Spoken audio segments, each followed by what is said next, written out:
My name is Clara Vance, and I'm 35 years old. For years, I believed I had it all. A thriving career, a beautiful home, and a loving husband, Daniel. We'd been married for 8 years, a partnership I thought was built on trust and shared dreams. My company, Horizon Innovations, a software development firm I'd founded, was on the cusp of a major acquisition, valued at well over $100 million. Then, one Tuesday, a simple errand shattered my world. Daniel had left his tablet at home, and I needed to download a document we were both working on for a joint presentation. As I opened it, a notification popped up on the screen, an email from a law firm, subject line, your divorce filing strategy. My breath hitched. It was addressed to him. My eyes scanned the first few lines. Mr. Vance, as per our discussion, we recommend waiting until after the Horizon Innovations acquisition is finalized. This will maximize your claim to the marital assets, especially the appreciation of the company's value during the marriage. A cold wave washed over me. Daniel, the man who toasted our future just last week, was meticulously planning to leave me and claim half of everything I had built. It's crucial to understand Horizon Innovations to grasp the depth of Daniel's betrayal. I started my company when I was 27, fresh out of grad school, with little more than a groundbreaking idea for intuitive project management software. I bootstrapped it from my tiny garage apartment, fueled by endless cups of coffee and an unwavering belief in my vision. The first few years were a grind, long nights, countless rejections, and the constant fear of failure looming over me. But I saw a clear need in the market for a system that simplified complex workflows for creative teams, a problem no one else seemed to be addressing effectively. By year 3, we secured our first major venture capital investment. By year 5, we had moved into a sprawling office space in downtown San Francisco and employed over 100 people. Now, 8 years later, Horizon Innovations is a leader in its field, with a global client base and a valuation that seemed almost surreal. This company was my passion, my blood, sweat, and tears. I met Daniel at a tech expo. He was an architect, charming and seemingly grounded, a refreshing change from the fast-paced world I inhabited. He spoke passionately about design and how technology could shape urban spaces. I was drawn to his artistic sensibility, something so different from my logical, code-driven mind. We bonded over our shared desire to build things, albeit in different realms. We married after a whirlwind year of dating. Daniel had a respectable income, but it was modest compared to the scale of my company's earnings. I never cared about the financial disparity. I loved him for who I believed he was. I trusted him implicitly, often seeking his opinion on company decisions, even though he had no direct business background. Our lives intertwined, from our beautiful minimalist home in the Bay Area to our shared social circle. We had always talked about having children someday after the company stabilized. Looking back, Daniel was always vaguely non-committal about it, something I attributed to our busy careers. Now, I wonder if it was another subtle sign of his true intentions. The warning signs, though subtle at first, began to accumulate. Daniel's spending habits became increasingly extravagant. He always needed the latest high-end gadgets, designer furniture for the house, and exclusive memberships to clubs. I dismissed it as his appreciation for aesthetics, something I was happy to provide. He also developed a habit of offering advice on my business, often suggesting I delegate more or focus on the bigger picture, which felt like subtle attempts to diminish my hands-on control. My closest friend, Maya, a sharp-witted journalist, started to voice her concerns. "Clara, Daniel seems a bit too interested in your balance sheets lately," she remarked one evening. "And every time you mention a new deal, he gets this look in his eye, like he's calculating something." I laughed it off. "He's just proud of my success, Maya. He's always been supportive." Maya just gave me a knowing look. Supportive is one thing. Obsessed with your financial projections is another. But I dismissed her worries, choosing to believe in the man I loved. About 6 months ago, Horizon Innovations developed a revolutionary AI-driven algorithm that truly transformed our software. This breakthrough instantly elevated our company's market position, making us an attractive target for a major acquisition. The talks had been ongoing for months, and Daniel had seemed genuinely excited, constantly asking for updates on the negotiations. Now I understood why. He was tracking his future payout. The night before I discovered his plot, we had celebrated the tentative acquisition terms with a quiet dinner at home. Daniel raised his glass, his eyes shining with what I now knew was false sincerity. To us, Clara. To this incredible new chapter. We've earned it. He even spoke about taking a long sabbatical together after the acquisition, touring Europe. The performance was flawless. That's what cut the deepest. Not just the betrayal, but the cold calculation behind every loving gesture, every whispered promise. That Tuesday morning, the world tilted on its axis. Daniel had left for his morning run, leaving his tablet on the kitchen counter. I needed to send a document we were collaborating on to our joint presentation. As I clicked it open, his email client was already displayed. The subject line "Your divorce filing strategy" was the first blow. My fingers trembled as I clicked. The email from a law firm, Sterling and Associates, detailed the optimal strategy.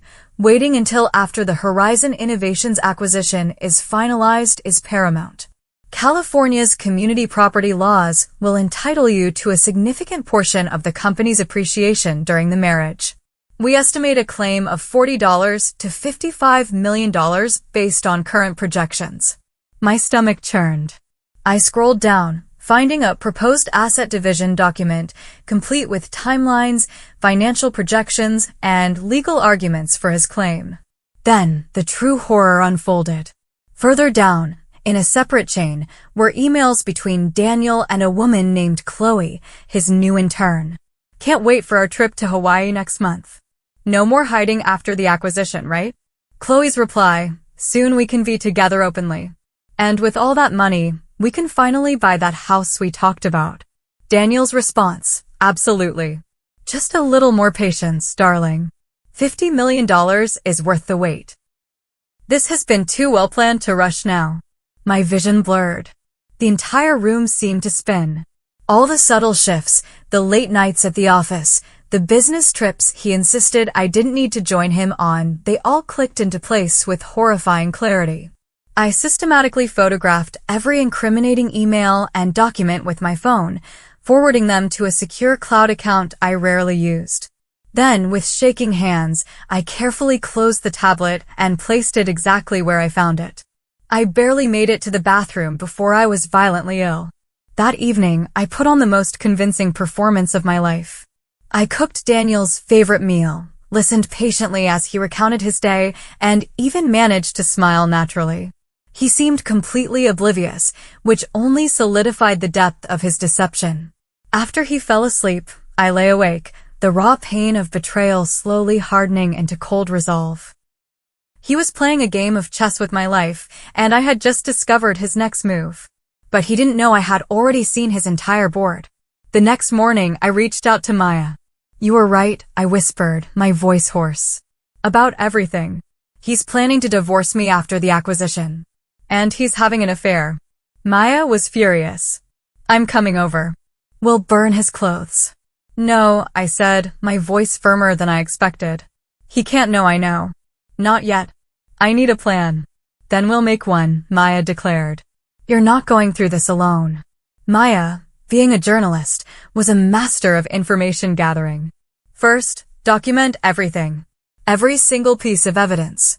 Then, we find you the best legal shark money can buy, and a financial wizard to outmaneuver him.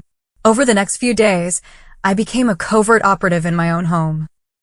I created a hidden folder on my secure drive, filled with screenshots, forwarded emails, photos of Daniel's plans, and a meticulous timeline of his affair. Each night, I maintained the facade of a devoted wife, while inside, a strategic counterattack was taking shape. I sometimes caught Daniel glancing at me, a calculating glint in his eyes that I now understood. He was waiting for his moment to strike. So was I.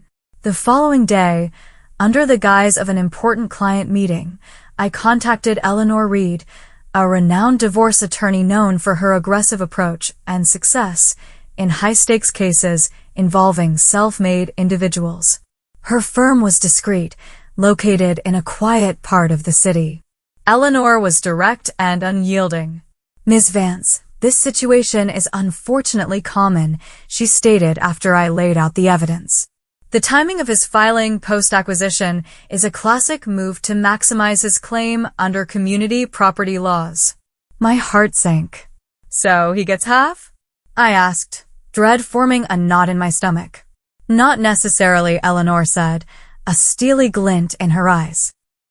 "We can employ a robust preemptive strategy to protect your assets, but we must act swiftly and legally. No hiding assets. No fraudulent transfers. Everything must be defensible in court." "I understand," I replied. "I just want to protect what I've built." Eleanor then introduced me to Mr. David Chin, a financial strategist specializing in corporate restructuring for high-net-worth clients. Mr. Chin was a former investment banker with an uncanny ability to navigate complex financial landscapes. "Our goal," Mr. Chin explained, "is to make your assets unattractive for easy division while simultaneously serving legitimate business purposes. The acquisition provides us with a perfect cover." Over the next few hours, we devised a multi-pronged strategy. First, we would accelerate plans to establish several international subsidiaries for Horizon Innovations, legitimate moves that were already part of our long-term growth strategy. These subsidiaries would purchase licenses to our core intellectual property, moving significant value into new, complex corporate structures. Second, we would finalize several pending strategic partnerships that would convert some of Horizon's liquid assets into long-term investments in joint ventures.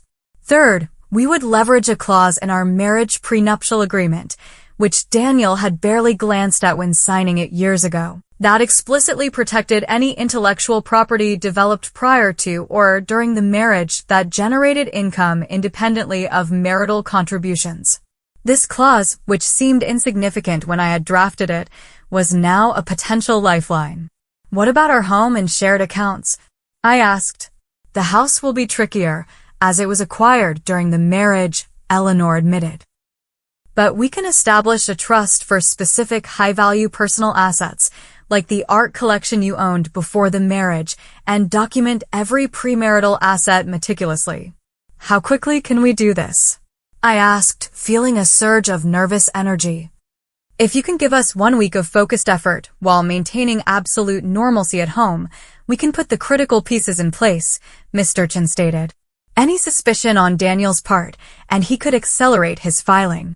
That night, Daniel mentioned he had a 4-day architectural conference coming up in Seattle the following week. My stomach clenched. I knew from his emails it was a trip with Chloe. But outwardly, I feigned disappointment. "Oh, a whole 4 days? I'll miss you." Inside, I was screaming with triumph. This was our window. "The timing is perfect," Eleanor confirmed when I called her. "We can execute the most visible parts of the plan while he's away." For the next few days, I lived a double life. By day, I was the devoted wife preparing for his trip. By night, and during every spare moment at work, I was a general orchestrating a complex financial operation. I had to bring my head of finance, Alex, partially into the loop. I didn't reveal Daniel's betrayal, but I explained the urgent need to fortify Horizon's intellectual property ahead of the major acquisition. With such a large deal, we need to ensure our core assets are insulated from any potential future market volatility or unforeseen legal challenges, I told him, using carefully chosen corporate jargon. Alex, who is meticulous and fiercely loyal to Horizon, nodded. "I understand, Clara. What do you need me to do?" The emotional toll was immense. Each evening, I would sit across from Daniel at dinner, listening to him recount his day, pretending everything was normal, while my mind raced with legal clauses and financial projections. Sleep became a luxury.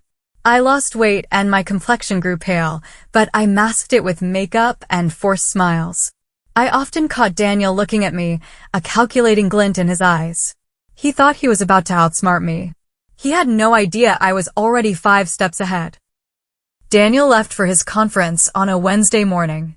The moment his car pulled out of the driveway, I initiated the plan. First, I convened an emergency board meeting. I presented the detailed plan for restructuring Horizon's intellectual property, emphasizing the strategic benefits for the company's long-term stability and growth post-acquisition. The board, impressed by the comprehensive legal and financial analysis Mr. Chen had prepared, unanimously approved the strategy. Then I began executing the personal asset protection. High-value artwork I owned before our marriage was transferred to a newly established art foundation. My pre-marriage investment accounts were carefully documented as separate property and moved into a new, secure fund. Everything was meticulously documented with clear, defensible reasons for each transaction. On Friday afternoon, I received a text from Daniel. Conference ended early. Surprising you with an early return. See you tonight. My heart jumped into my throat. But then Eleanor's calm voice echoed in my head, we're ahead of schedule. The most critical transfers are complete. When Daniel walked through the door that evening, I greeted him with a convincing embrace. What a wonderful surprise! I exclaimed, my voice not betraying the frantic rush of the past few days. The most crucial phases of our plan were already locked in. With Daniel back home, every move became a calculated risk. I communicated with Eleanor and Mr. Chen only through encrypted apps or during long walks where I knew I wouldn't be overheard. The hardest part was maintaining the charade. Every touch, every I love you, every shared moment felt like a performance, a lie I was forced to live.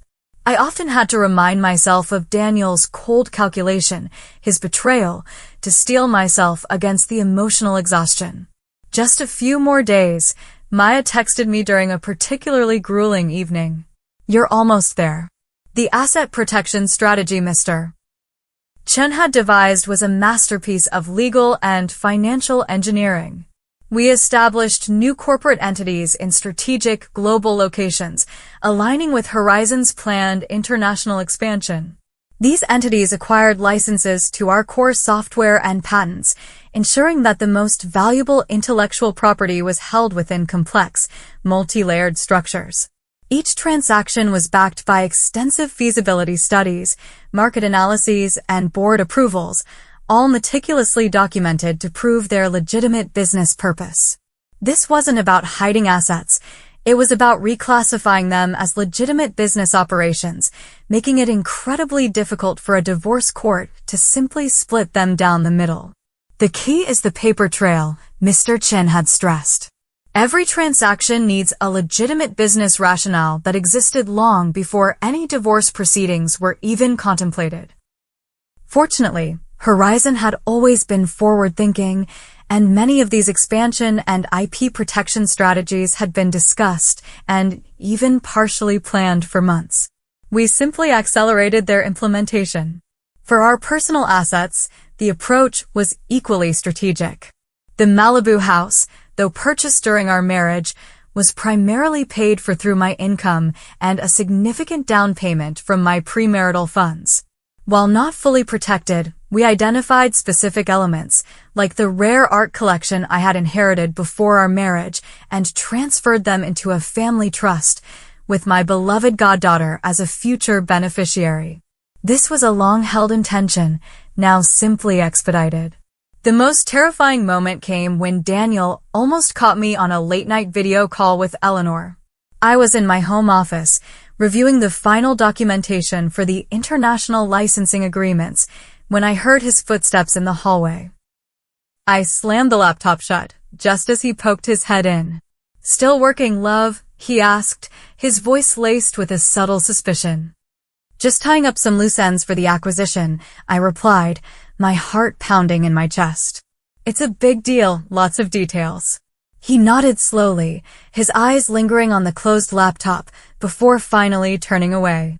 After that, I became even more paranoid, conducting all sensitive communications from my car or a remote coffee shop. By the end of the week, the critical elements of our plan were in place. My most valuable intellectual property was now protected within a labyrinth of legitimate business entities. My personal assets were secured in trusts or meticulously documented as separate property. Horizon's liquid cash reserves had been channeled into strategic investments and expansion projects, all with clear business justifications. On Sunday evening, I met with Eleanor and Mr. Chen for a final review. All systems clear, Eleanor announced, a rare smile gracing her lips. All transactions are complete, all paperwork filed. Most importantly, everything is legally defensible. And the timing? I asked, my voice still laced with anxiety. The extensive documentation of prior intent is our shield, Mr. Chen affirmed. The judge will see these as prudent business decisions, not last-minute maneuvers. So, what now? I asked, a mix of exhaustion and exhilaration washing over me. Now we wait, Eleanor said. He'll file soon after the acquisition announcement. And when he does, we'll be ready. The acquisition announcement came on Monday morning. Horizon Innovations made headlines. Our stock soared and the business world buzzed with talk of our revolutionary software. My phone was inundated with congratulations. Among the messages was one from Daniel. Incredible news, Clara. So proud of you. Let's celebrate tonight. My stomach churned, but I simply replied, thanks. See you at home. I spent the day at the office, caught in a whirlwind of media interviews and investor calls. Around 4 p.m., my assistant knocked on my door. MS. Vance, there's a process server here for you. My heart hammered against my ribs. It was time. Send them in, I said, taking a deep breath. A young woman entered, handed me a thick envelope, and stated, "You've been served with divorce papers." She left as quickly as she appeared. I sat there, staring at the sealed envelope, a strange mix of dread and anticipation. I called Eleanor. "It's here," I said, my voice steady. "He served me." "Excellent," she replied. "Bring it directly to my office." 2 hours later, Eleanor and I reviewed Daniel's divorce petition. It was exactly as expected, a claim for half of everything, including a significant portion of Horizon Innovations, the house, and all marital assets. His filing explicitly cited the recent acquisition as the basis for the company's increased value. "He's asking for $50 million, plus ongoing royalties from your patents," Eleanor noted, her voice calm. "It's outrageous," I said, my hands clenching into fists.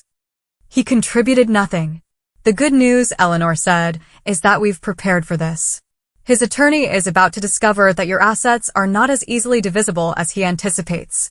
I arrived home that evening to find Daniel waiting in the living room, a bottle of champagne chilling in a bucket.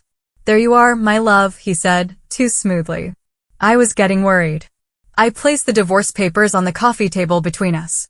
"Worried I wouldn't receive these today, Daniel?" His practiced smile faltered. A flicker of panic crossed his eyes before his face settled into an expression of feigned sadness. "Clara, I'm so sorry you had to find out this way. I've been unhappy for a long time. We've grown apart, and I truly believe—" "Stop," I cut him off, my voice sharp. "Don't insult my intelligence. I know about the emails to Sterling and Associates, the detailed financial plans, and your affair with Chloe. I know you were waiting until after the acquisition to maximize your payout." He froze, his facade crumbling. You went through my private communications? That's an invasion of privacy, Clara. That's illegal." I laughed, a harsh, humorless sound. "That's what concerns you. Not the fact that you planned to rob me blind while sleeping with your intern." Daniel's face flushed with anger. "It doesn't matter what you think you found. California is a community property state. Half of everything we acquired during our marriage is legally mine, including your precious company. You might want to consult with your attorney again, Daniel," I said, a slow, confident smile forming on my lips. "Things have changed." "What are you talking about?" His voice was tight with suspicion. "Let's just say I've made some strategic adjustments. All perfectly legal, of course." The first genuine fear appeared in his eyes. "What did you do?" "Nothing illegal, nothing fraudulent. Just some proactive business restructuring that any prudent CEO would undertake before a major acquisition. It just happens to also protect my interests." Daniel snatched his phone and retreated to the other room, I could hear his furious whispers, undoubtedly to his attorney. When he returned, his face was a mask of furious disbelief.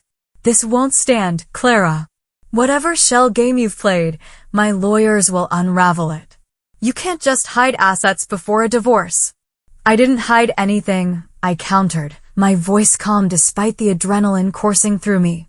"Every transaction is fully documented and serves a legitimate business purpose. Your attorneys are welcome to review it all, but they'll find the same thing mine did. Everything is above board. It'll just be a lot more complicated than you anticipated." Over the next few weeks, Daniel's tactics shifted wildly. First, he lashed out with furious threats. "I'll drag your name through the mud. I'll expose your schemes to the press." Then came the pathetic attempts at reconciliation. "Clara, we can fix this. Let's put the lawyers aside. We can remember what we had." Finally, as the reality of his dwindling prospects began to sink in, he resorted to desperate negotiation. "Just be reasonable.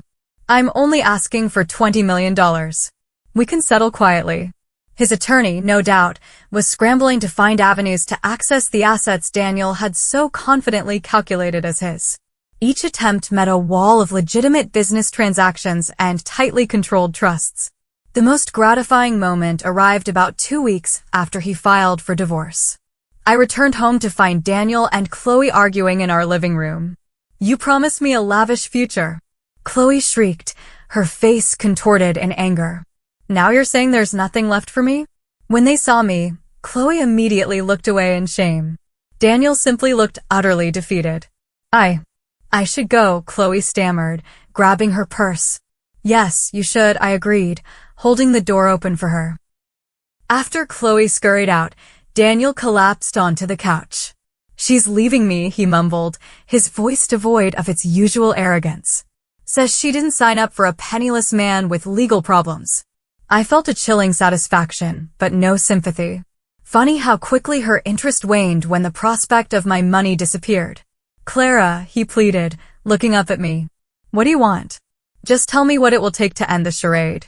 I studied him for a long moment, the man I had once loved and trusted. "I want you to truly understand what you've lost, Daniel," I said, my voice quiet but firm. "Not the money, but the life we could have built if you had genuinely loved me instead of my bank account." He had no answer.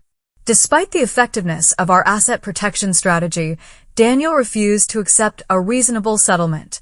His attorney, Mr. Sterling, was known for his aggressive litigation tactics, and they decided to fight for every dollar, no matter how remote the possibility. "They filed motions to invalidate your entire restructuring," Eleanor explained during a strategy session. "They're claiming it was all done to defraud Mark of his community property rights.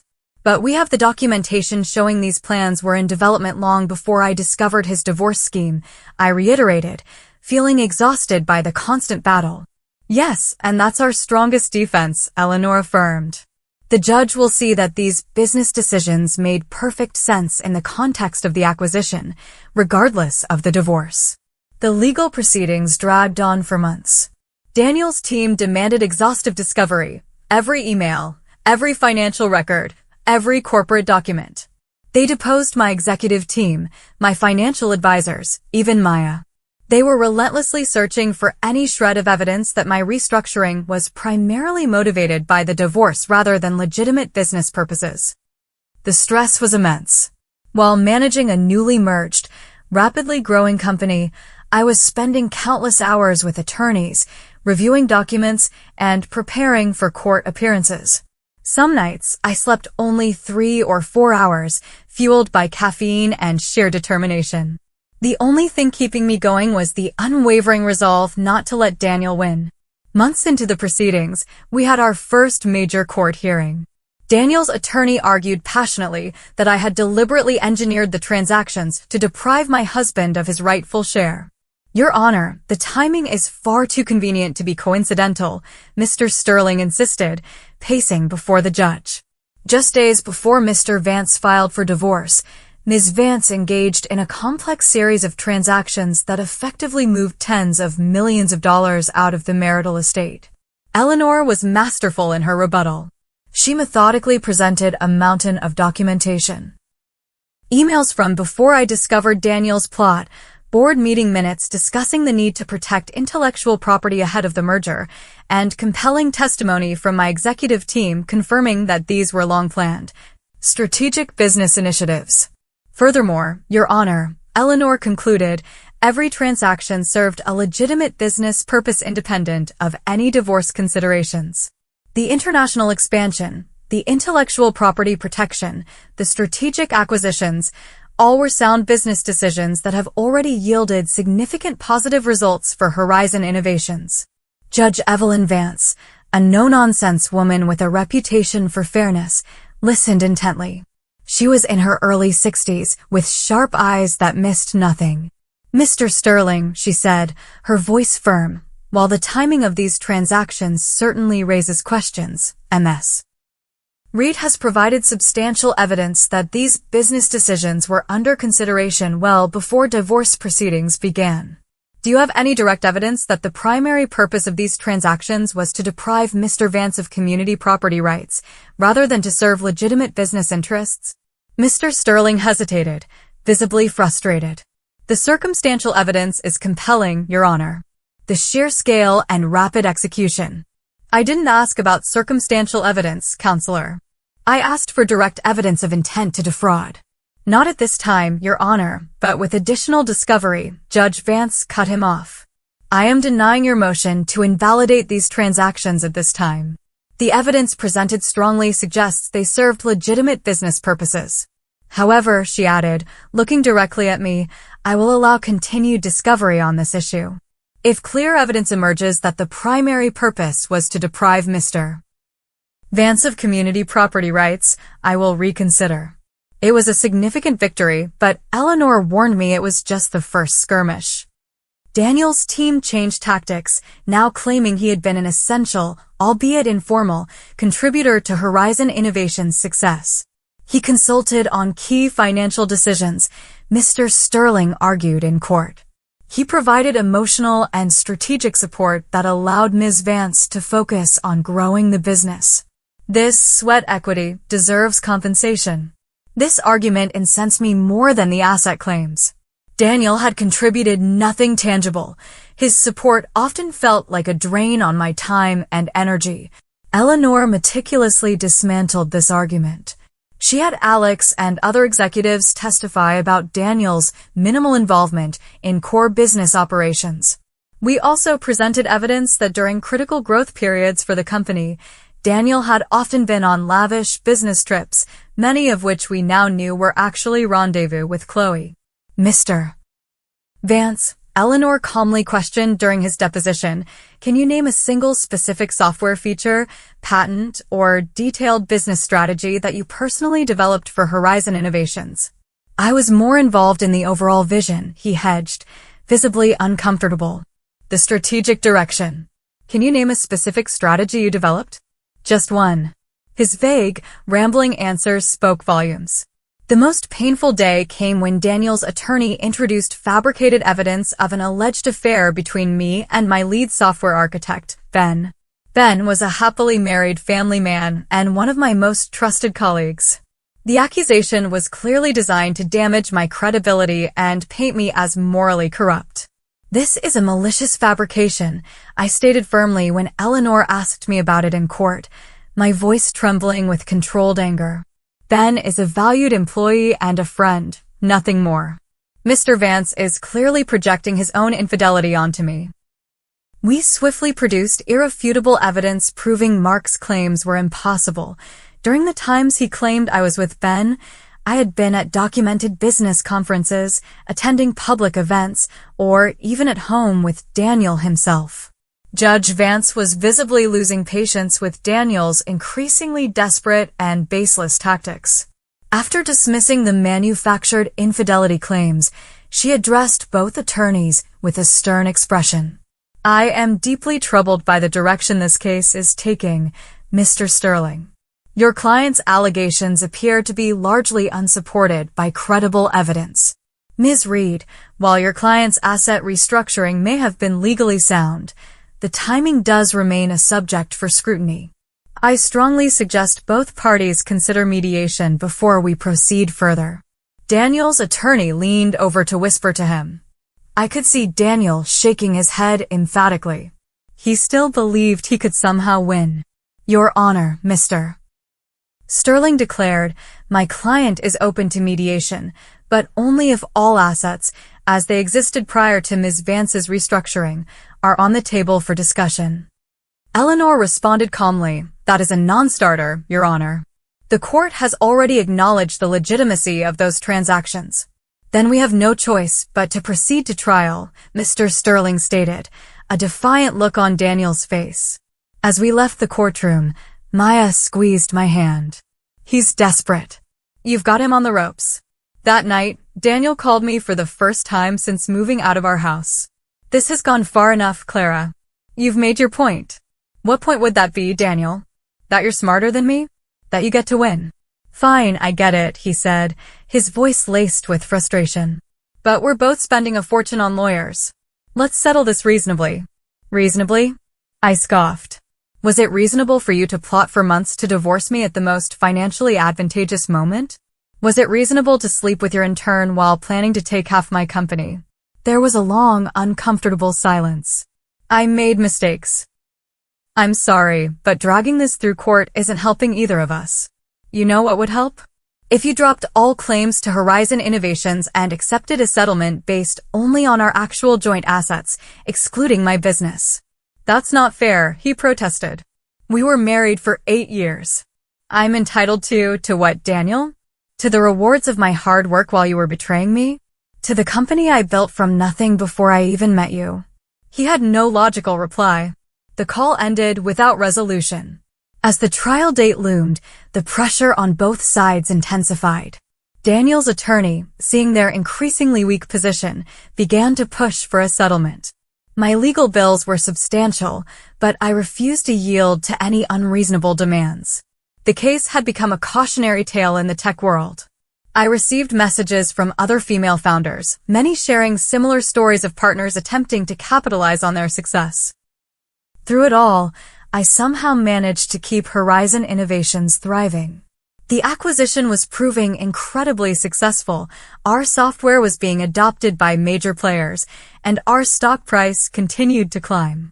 I worked tirelessly, dividing my time between leading my company and fighting for its future in court, drawing strength from Maya and Alex, who stood by me unfailingly. The night before the full trial was set to begin, Daniel's attorney called Eleanor with a final settlement offer. It was still more than Daniel deserved in my eyes, but it was drastically reduced from his initial demands. After 8 months of relentless legal warfare, I was emotionally drained and ready to close this painful chapter. Take it, Maya advised when I called her. You've won on the important points. It's time to reclaim your peace. She was right. The next morning, instead of facing a full trial, we appeared before Judge Vance to present our settlement agreement. Both parties have reached an amicable agreement, Judge Vance confirmed. Yes, Your Honor, Eleanor stated firmly.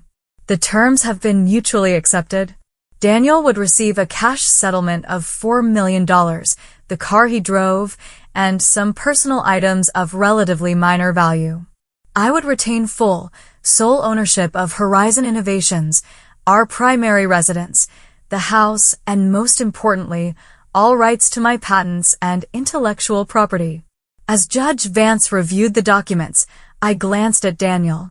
He refused to meet my gaze, staring blankly ahead. The charming, confident man I had married looked shrunken, defeated, the mask of deception finally stripped away. The court finds this settlement fair and equitable, Judge Vance announced. Divorce is granted. Case closed. 8 months of intense conflict concluded in under 15 minutes. As we walked out of the courtroom, an overwhelming wave of relief washed over me. It wasn't just about the financial victory, it was about reclaiming my agency, my dignity, and refusing to be a victim. Daniel tried to approach me in the hallway, but Eleanor smoothly intercepted him. All communication will go through counsel, Mr. Vance, she stated. He looked past her, his eyes desperate. Clara, goodbye. Daniel, I said, my voice steady, and walked away. There was nothing left to say. The day after the divorce was finalized, I woke up in my home feeling a profound sense of peace. The immense weight that had pressed down on me for nearly a year had finally lifted. I knew healing would take time, but I had survived. I had prevailed. I took the day off work, a luxury I hadn't afforded myself in months. I walked along the beach near my home, letting the ocean breeze clear my mind. The financial outcome was a clear victory. Daniel received a fraction of what he had demanded. The professional consequences for him were severe. Word of his actions quickly spread through his industry, and he quietly lost his job. Last I heard, he was struggling to find work. Chloe had long since disappeared. I returned home as the sun dipped below the horizon and found a text from Maya. "How are you feeling?" I called her immediately. "Like I can finally breathe again," I confessed. "Like I've been holding my breath for a year." "You're a warrior, Clara," she said. "Most people would have crumbled." It came close, I admitted. There were days I just wanted to give up. "But you didn't," she responded. "And look at you now, stronger and clearer than ever before." She was right. The experience had forged a new Clara Vance. I was more cautious, yes, but also fiercely self-reliant and utterly clear about my values. I had faced one of my greatest fears, betrayal by someone I loved, and emerged not just intact, but transformed. In the weeks that followed, I returned to my routine with renewed vigor. Horizon Innovations was flourishing post-acquisition. Our new software solutions were revolutionizing industries, and our stock continued its upward trajectory. The business press lauded me as a visionary leader. But professional success, while deeply satisfying, wasn't enough anymore. The ordeal with Daniel had forced me to reevaluate what truly mattered: integrity, authentic connection, and using my resources to empower others. 6 months after the divorce, I established the Vance Initiative for Women in Tech, a nonprofit dedicated to supporting female entrepreneurs. We provided mentorship, crucial legal and financial literacy training, and a network of support for women navigating the challenges of building successful businesses. "I want to transform my pain into purpose," I explained at the foundation's launch. "No woman should have to face what I did alone. If my story can help others protect their dreams, then it will have been worth it." The initiative quickly gained traction, attracting powerful women from across the tech landscape as mentors and advisors. We developed workshops focusing specifically on asset protection, business structuring, and navigating complex personal relationships when you're a high-net-worth individual. During one such workshop, I met Anya, a brilliant young AI founder whose estranged husband was attempting to claim a significant stake in her seed-funded startup. He said I was too ambitious, that my success was making me neglect him, she confided, tears welling in her eyes. Then he threatened to take half of everything. I shared my own story, connected her with Eleanor, and helped her strategize her defense. Months later, Anya successfully protected her company and was thriving. "You didn't just save my business, Clara," she told me, her eyes shining. "You saved my spirit." Anya's story, and countless others like hers, became my true reward. Each woman who retained control of her hard-earned success felt like a profound personal victory. On the personal front, healing was a gradual process. I dated occasionally, but my trust was harder to earn. Maya remained my steadfast confidant. "The right person won't see dollar signs," she'd say. "They'll see the extraordinary woman you are." She was right. I was in no rush. I had learned that true fulfillment came from within, not from external validation or a false sense of security in a relationship. 3 years after the divorce, I stepped down as CEO of Horizon Innovations, having successfully integrated the company into the larger conglomerate. I remained on the board, but with more time to dedicate to the Vance Initiative and to pursuing personal passions like writing and travel. I sold the larger house and bought a smaller, sun-drenched apartment overlooking the ocean in Santa Monica, a space that truly felt like my sanctuary. The most unexpected development came 5 years after the divorce, in the form of an email from Daniel. I almost deleted it immediately, but a flicker of morbid curiosity made me open it. Clara, it began. I don't expect your forgiveness, nor do I deserve it. I'm writing simply to acknowledge the profound harm I caused you and to express my sincere apologies. The person I was then is not someone I recognize or am proud of. Losing everything I thought I wanted forced me to confront my own flaws. I've spent years in therapy, trying to understand the greed and insecurity that drove my actions. This isn't an attempt to re-enter your life. I know that door is rightfully closed forever. I just wanted you to know that your strength, your unyielding integrity, ultimately forced me to face my own weaknesses. And for that, I am, strangely, grateful. I wish you every happiness in your truly remarkable new life. I never replied. His acknowledgement didn't erase the pain, but it offered a strange sense of closure. His actions were a reflection of his character, not my worth. Looking back, that devastating discovery of Daniel's betrayal ultimately led me to a more authentic, fulfilling life. I'm wiser, more resilient, and deeply committed to empowering other women. The financial victory was satisfying, but the true triumph was reclaiming my self-worth. My greatest asset isn't in my bank account. It's my courage, my wisdom, and my ability to rise stronger after every fall.